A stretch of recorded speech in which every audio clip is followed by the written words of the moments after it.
All right, Charlie, how are you doing? Good, thank you. Hello. Come from London, right? Yes, well, I'm from London, but I moved to the US a few years ago. So I'm Oh, currently I managed to escape New York. I'm glad to say because our apartment's about 2 blocks away from where the trucks of people are coming out of hospital. So it's not a great part of Manhattan to be in. right. So Connecticut today. Oh, okay, good. Good for you. All right. So, Triptease. Let's start with some of the numbers you're seeing. Yeah, earlier we were talking about some of the numbers you guys are taking a look Yep.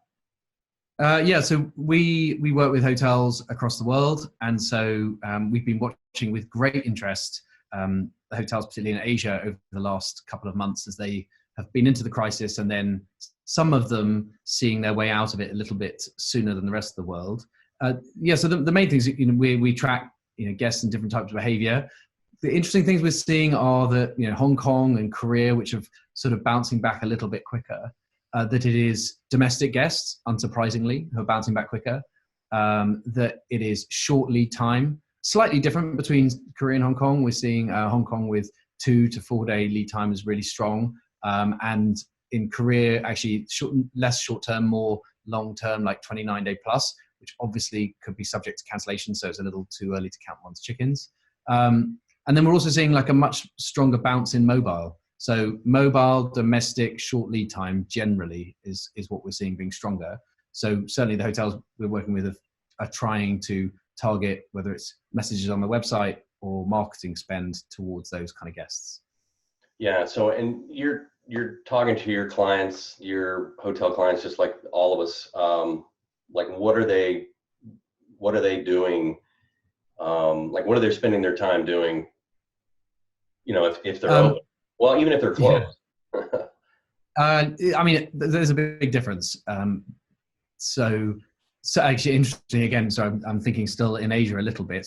There have been quite a few crises in Asia over the last 15 years. And so some of the hoteliers with longer tenure out there, in a sense, they've got a playbook and they're repeating it. So what we're seeing some of them do is say, we know that now is not a good time to try and spend money or marketing effort to generate demand. If someone's not really going to travel right now, then you're not going to talk them into it. So they're focusing their efforts on people who are already in the funnel, who are already have proven, despite what's going on in the world, they still need to travel, they still need the room. And obviously the numbers of these people is very low, but the effort therefore is going to people who've visited our website. So retargeting, people who are searching for our hotel by name, so meta search, and putting basically that effort into the bottom of the funnel rather than trying to put anything at the top. And so we're seeing that where there are hotels who are spending or who are like have the staff to carry on marketing activity, that's generally where we're seeing people put it. Okay. The other thing we're seeing is like how people are talking with their partners, their distribution partners. I think there's quite a certain amount of activity going on there.